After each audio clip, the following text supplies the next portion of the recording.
One of the advantages of Moku is being able to make use of the inputs and outputs simultaneously. And so I think this is going to be a very interesting call. Um, yeah, really appreciate you setting this up once again.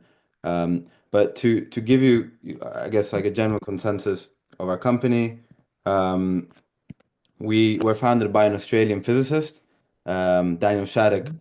and he was working on the LIGO project, and so they were detecting gravitational LIGO waves. project.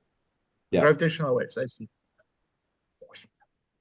and they, in order to do so, they developed FPGAs. And then the team later on used these expertise on FPGAs to create liquid instruments. And so do you use any FPGAs in the lab currently? Do you have any experience using them? No, right now I don't use FPGAs. Okay, okay, yeah. Well, the good thing is there's no experience needed in order to use the device.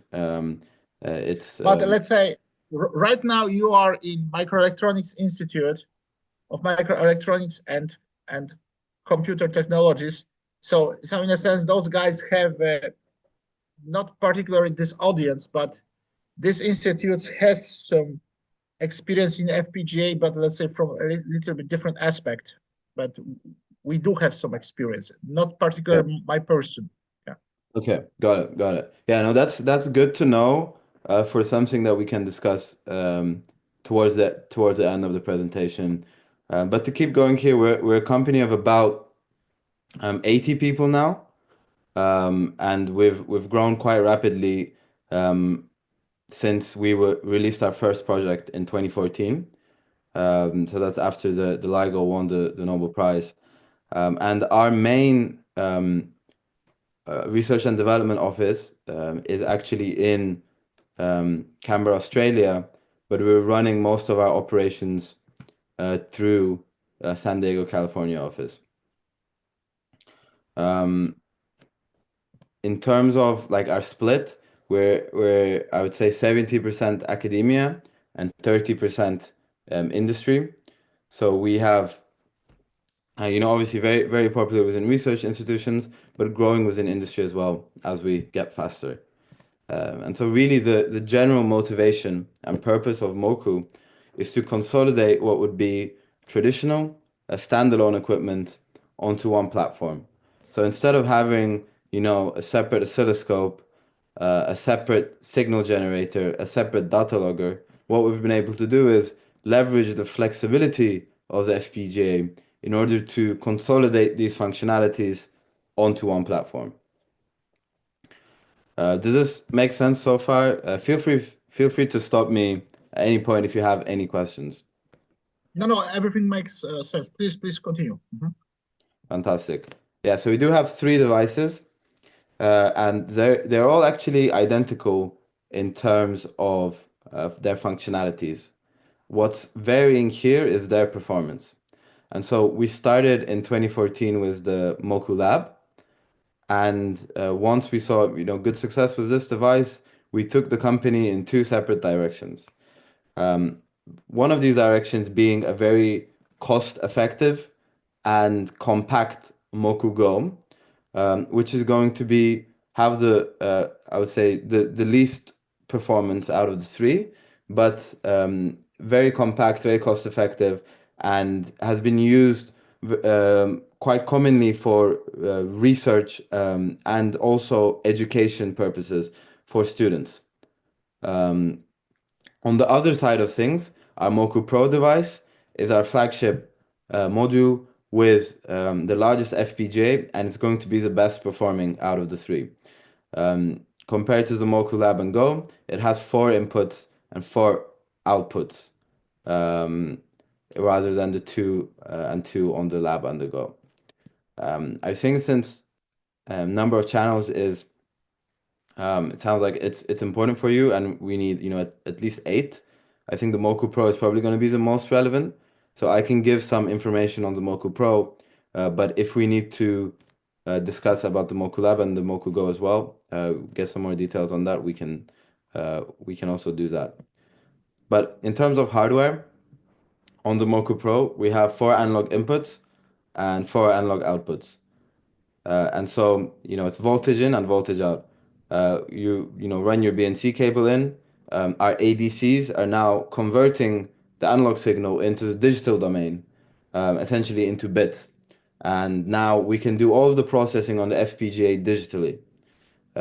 Once, we've processed the signal, we can also create analog signals by converting our digital signals into the analog world by means of a DAC. On the front here, we have on the back, sorry, a 10 megahertz reference clock. So this is going to be important to discuss actually, because this is how we perform synchronization with other instruments and other Mokus. So let's say you needed 8 channels. One possible solution would be to stack two Mokus together and daisy chain them. And by means of this reference clock, you can synchronize the devices and have them running on the same clock. And you can also control them from one interface. So this will definitely be important since synchronization is, as you mentioned, delicate for you. We also have an external TTL trigger on the back, so you can kind of use it as a fifth input. If you want to trigger an instance, trigger a pulse, let's say, or trigger data logging, you can use the external TTL trigger. And then here, the Ethernet port and the USB-C port, this is for interfacing with the device.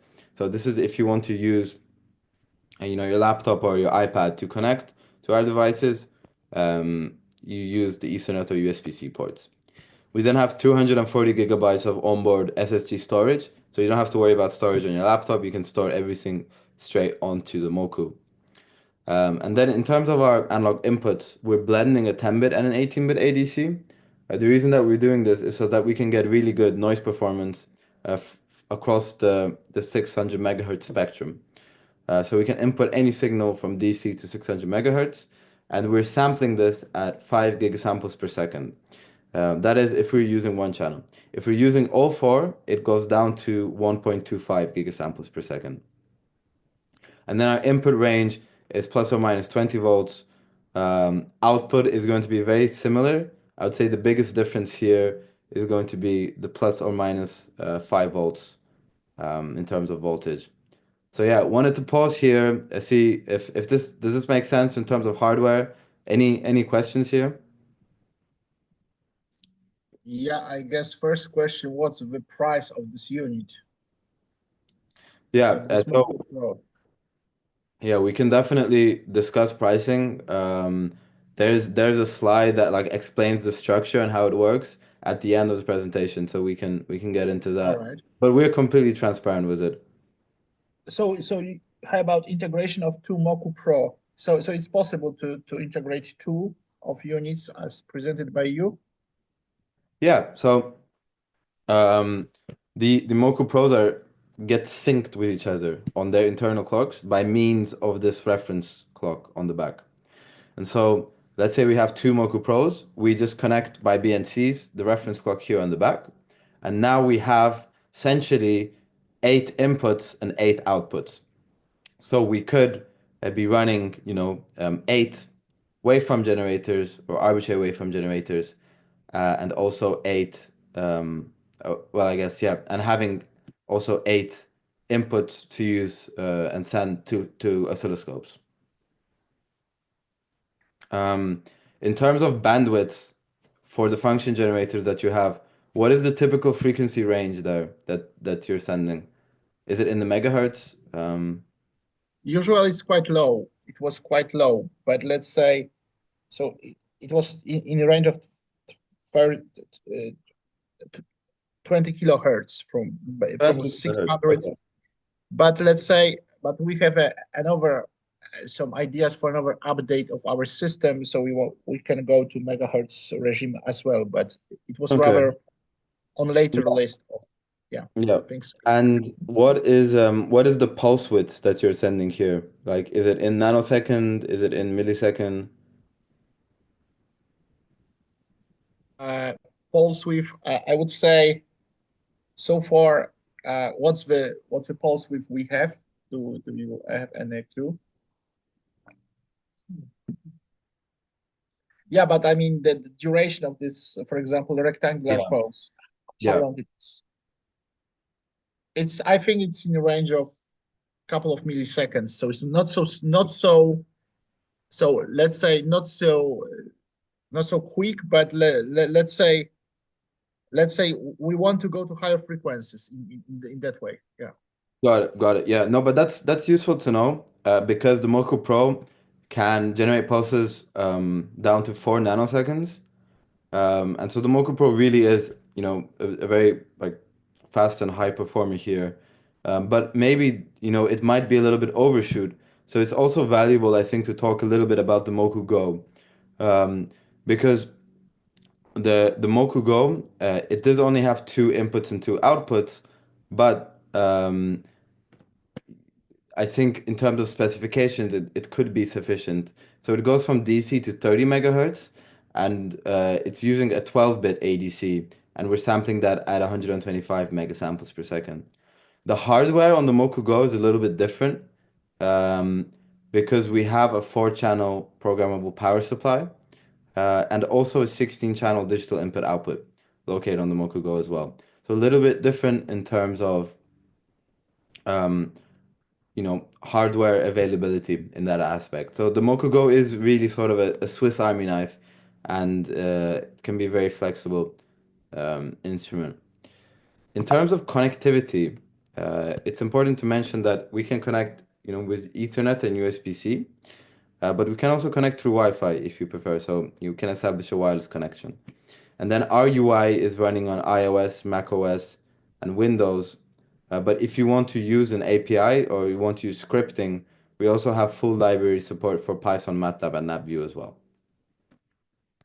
And so the slide that I really wanted to get to is this Moco instrumentations slide, which is the slide of the 15 instruments that we have integrated onto our platform.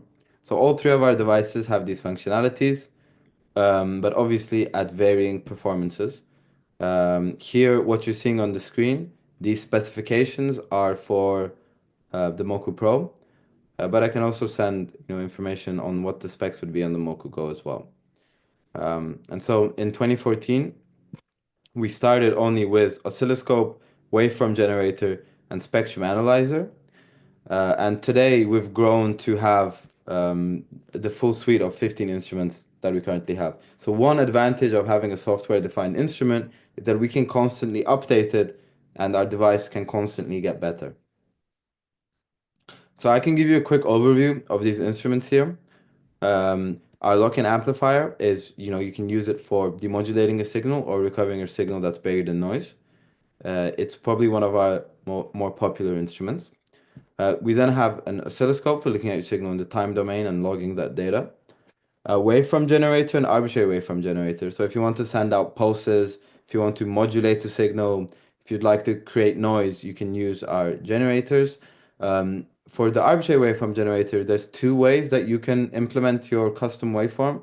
The first way is by means of an equation. So you can y equals x, you can write out your own function. Alternatively, you can upload the CSV file for your custom waveform as well. And then our phase meter device is similar to the lock-in amplifier in terms of its internal architecture, but it's using a digital phase lock loop to measure the magnitude and phase of a signal. We then have a spectrum analyzer for looking at your signal in the frequency domain. Our filters offer like signal conditioning. So if you need to apply a band pass, high pass, low pass filter, you can do that with our filters. We then have frequency response analyzer, which is same as a vector network analyzer. PID controller for system control and creating feedback loops. Data logger, logic analyzer, and pattern generator. This is mostly useful on the Moku Go, where we have the digital pins. A laser lockbox, which is a sort of a niche optics and photonics instrument for locking a laser to a reference cavity. And then we also have a time and frequency analyzer, which can serve as a photon counter or an event detector. And then finally, our neural network instrument. And so here I wanted to just yeah, open up the floor to you. I know that you mentioned waveform generator and oscilloscope is what you're currently looking for, but just wanted to see if there's any other instruments here that might be useful now or in the future. Yeah, well, let us start first from this arbitrary waveform generator. Is it included in the previous models on your previous slides? Like this is in Moku, arbitrary waveform generator is built in this Moku product. Exactly. Exactly, yeah. So all of those Moku. 50 instruments are built inside of this one device. But all these icons that were presented on the very recent slide are Yeah. included in these instruments already or not Exactly. yet? Exactly. Yes, they are already included. Oh, I see. I see. All right, I see. So how about neural network? So this is classical neural network. Is it feed-forward neural network? So it's a 5 layer, 100 layer neural network. The way that it works is that you train the module on Python with the data set that you give it, and then you can implement it onto the signal processing chain. And some applications that we see is like detecting anomalies within signal patterns, or for example, auto-tuning a PID controller. Also, yeah, creating feedback loops. So the neural network can be useful in that aspect. It's not very big neural network; it's pretty small, but it's happening in real time on the FPGA. So how many inputs and outputs does this neural network has? So it's going to depend on which instrument. So I guess like for the neural network, it is only available actually on the Moku Pro. So it's Uh-huh. only available on this device. And so it's going to have four inputs and four outputs. And 100 interlayers in between, right? Yeah. I see. So quite many. Is that possible to implement recurrent neural network in this framework, or is it only feed-forward neural network? Sorry, could you repeat? Can that there is a topological design of neural network like feed-forward, that's Yeah, mostly yeah. widely Yeah. known, and recurrent neural networks. Some of inputs goes to some of output goes to inputs, or some of layers of lower Yeah. level can communicate with layers of higher level. So it's possible, right, to Yeah, make it. yeah. So this is possible. Um, Again, it's a pretty new instrument for us, and so we're still figuring out like its limitations.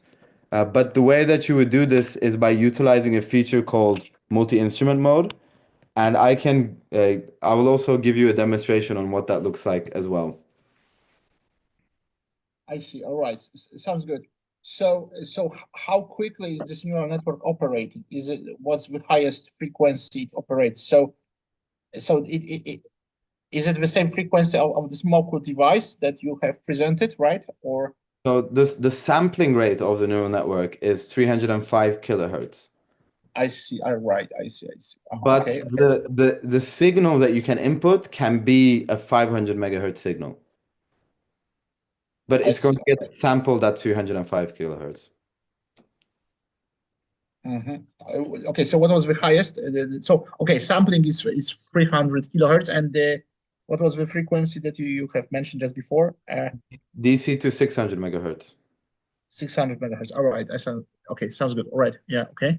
Also. Mhm. And then, yeah, you mentioned scopes and arbitrary waveform generators. Anything else here that might be interesting?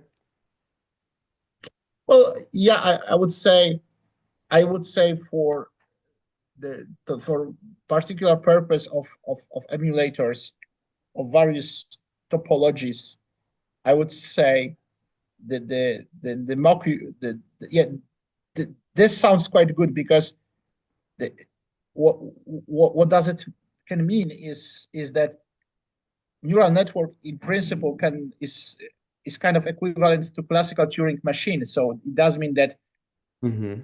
with your devices you are able to build classical quantum emulators, something like that. So in a sense that right now we attempt to modulate to emulate the quantum computer by with usage of classical electronics, but in accordance to the schemes or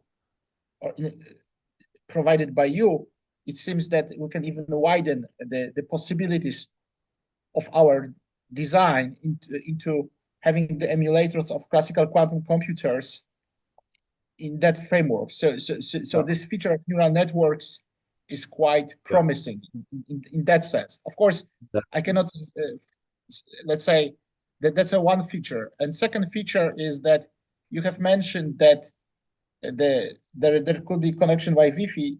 It's particularly interesting because you can formally design emulators emulators that can so formally you can construct classical electronics based emulator of quantum computer that can communicate via classical network in that sense. So Wi-Fi will play a role of classical network. So in that sense, at least formally, we can think about emulators of being in direction of emulating a cloud of quantum computers classically. I see. So from the product point of view, it's quite interesting perspective. At least that's very nice capacity of instruments Yeah, specified by you, right? yeah, yeah, definitely. No, it seems like there's a very um, good overlap here, and so I'm really glad that we were able to connect and that we can have this demonstration.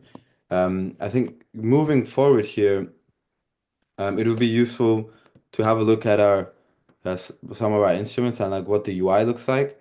So this is, for example, our lock-in amplifier, and we have a bird's eye view of the signal processing chain. So our signal here flowing from left to right, uh, and in lock-in amplification here we're sending a signal into a mixer. It's going to a low pass filter, and then we're outputting it.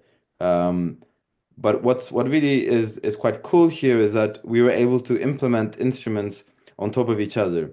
So in this case we're using an oscilloscope um, that's actually embedded onto the signal processing chain. And so this is where the flexibility of the FPGA is really being leveraged because we can have like a lock-in amplifier and oscilloscope running simultaneously on the same instrument. But we didn't want to stop there, and we wanted to give even more flexibility to the user itself. So we came out with a feature that really makes Moku powerful, and that is a multi-instrument mode. So in multi-instrument mode, what we're doing is we are partitioning the FPGA into four separate compartments, and now each compartment can act as its own individual instrument. So for example, we can have in slot one our oscilloscope where we are running all of our inputs into. So the oscilloscope can take four inputs. So I can route all of my inputs from the oscilloscope into the oscilloscope and then look at my signal in the time domain. And then maybe in slot 2, 3, and 4, I deploy three arbitrary waveform generators so that I can have three um, completely custom waveforms being generated and having them being sent out of the outputs here. And so this is really where you get a lot of flexibility and create a custom solution that's designed for your specific needs. Does this make sense? Yeah, well, absolutely, it does make sense. Yeah. I mean, the question is, uh, so what's the lowest signal you can detect, the lowest current on the lowest voltage you can process by your Moku device? What's the voltage level that's detectable? Can you detect nanovolts? Can you detect microvolts or millivolts? What's the Yeah, sense? yeah. Yeah, so I guess we can detect all the signals, but being able to read them here, the noise performance is really the performance I guess like I see. I see. the All right. specification Okay. that matters is the noise performance. And so for that we're at 500 um, microvolts RMS, and that's at 600 megahertz. But traditionally speaking, yeah, like if you know um, we can detect almost all signals, definitely in the nanovolt range as well. I On see. I see. You said in nanovolt range or microvolt? um, well, we could detect a nanovolt signal, but it would be quite noisy. I see. There's some procedures here that you could apply like filters. You could use a lock-in amplifier, or you could try to amplify that signal. And so it really depends on your setup and what's needed. Yeah, no. My initial need is just emulators, so it's not so demanding. Having this question, I thought about some other cryogenic experiments done by one of my colleagues, but no. As for sensitivity of signal, and I'm quite. It does fit my needs, but let's say Yeah, it was just auxiliary additional question. So yeah. definitely. Got it. Got it. Got it. Yeah, that's good to know. Moving forward here, we've already discussed the neural network a little bit. One really important feature is this cloud compile, and so we've actually given the user access to the FPGA itself. And so if there is a functionality or an instrument that you'd like to develop that we haven't already developed on our device, you can program those functionalities onto the Moku itself. And so, you write your code in our IDE, and then we'll compile it for you, send you the bit stream, and you can then upload that bit stream to your signal processing chain. In terms of slides, this is all that I really have. Um, it would be interesting to maybe have a look at our software so you can get an understanding of how that works. Yeah. And then we can take it. So what I'll do here is I'll share my screen.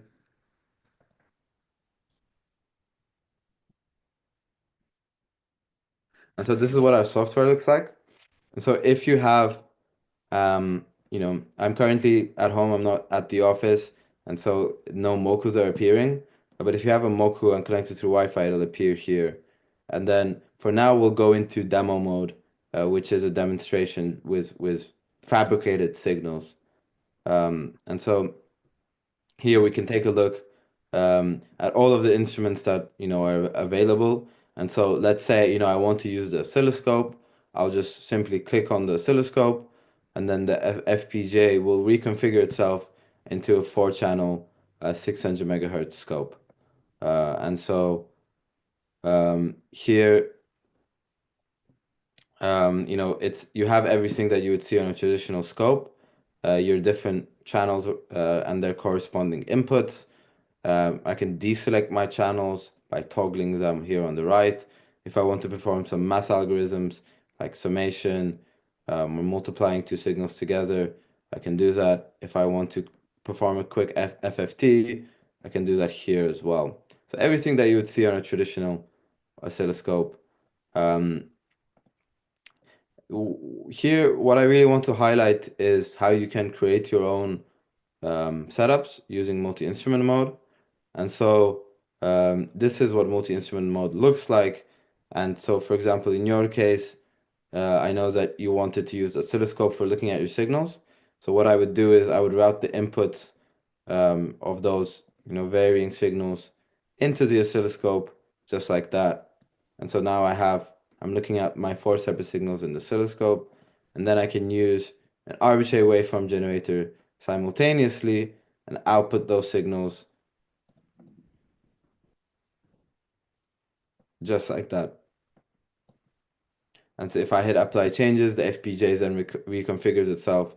And so I can now, have my oscilloscopes and waveform generators running simultaneously. You can also send signals internally as well. And this is how we are creating feedback loops. And so one thing that I could do is implement a neural network here and have, for example, my signals from the arbitrary waveform generator go to the neural network. And then from the neural network, I'm outputting them back to the outputs. So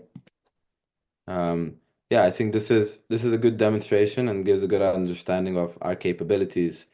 Um, any questions here so far?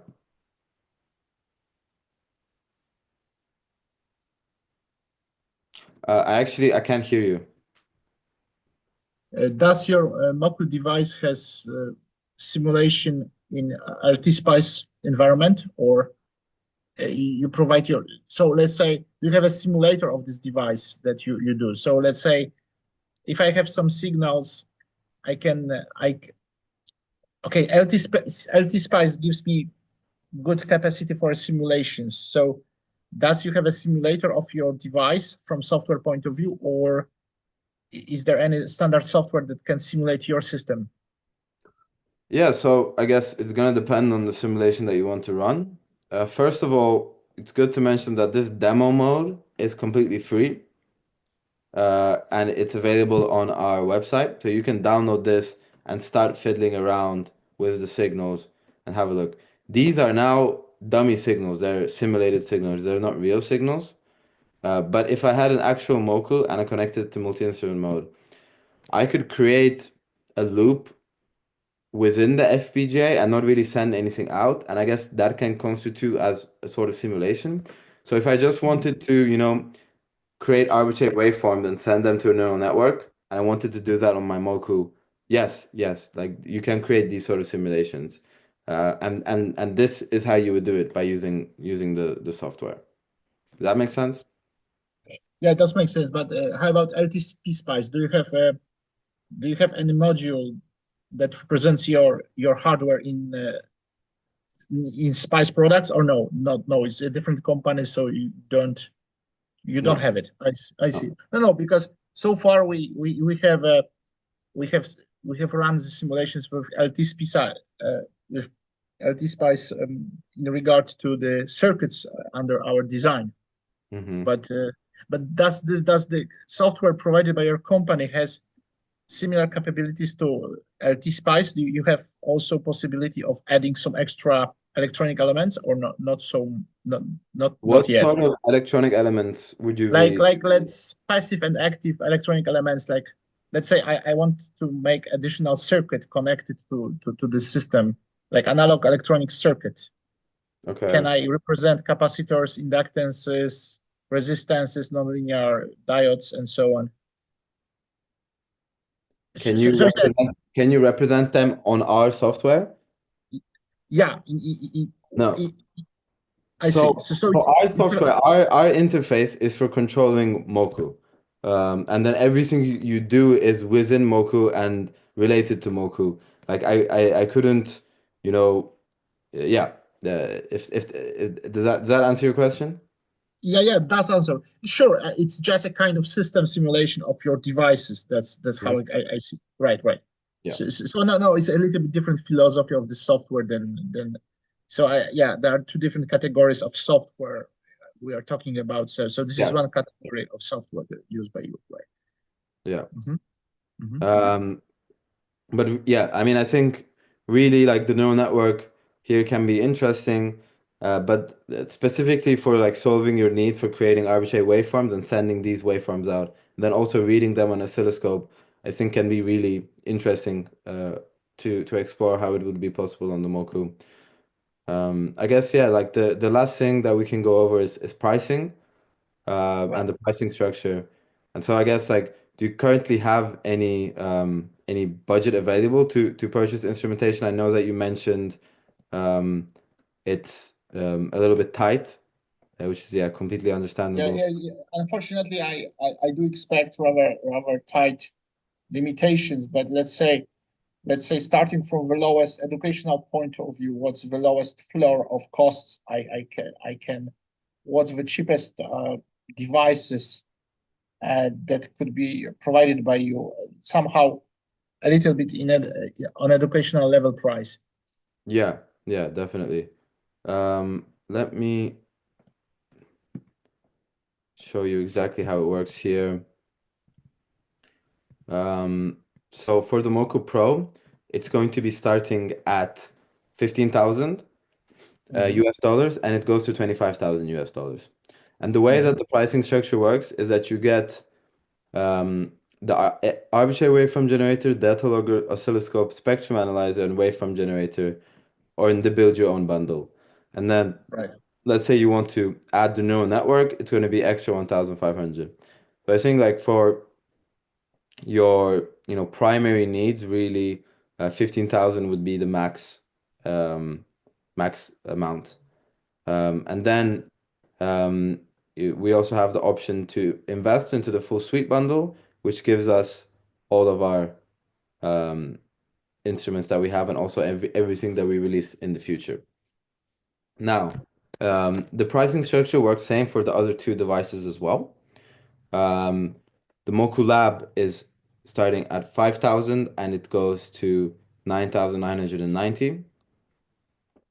The Moku Lab also has synchronization capabilities, but it's two inputs and two outputs.